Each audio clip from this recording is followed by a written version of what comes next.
Earlier in the program, we mentioned that CEOs have lowered their growth expectations for the economy. Well, it turns out the same is true for chief financial officers, and they're the ones who control the money.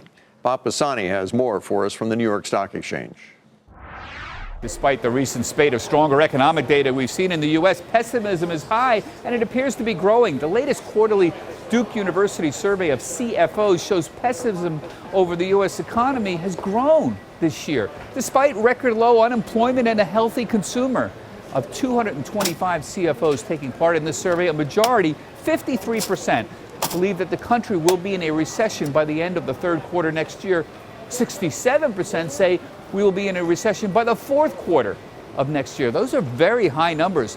The results align with a similarly glum outlook from the monthly Bank of America Merrill Lynch Global Fund Manager Survey from Tuesday. These are fund managers around the world. That survey found that about 40% expect a recession next year.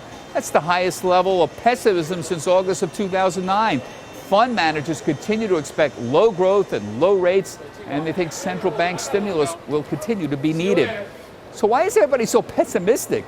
You could blame it on extreme global growth uncertainty, but trade wars, which are the main part, are only a part of the equation.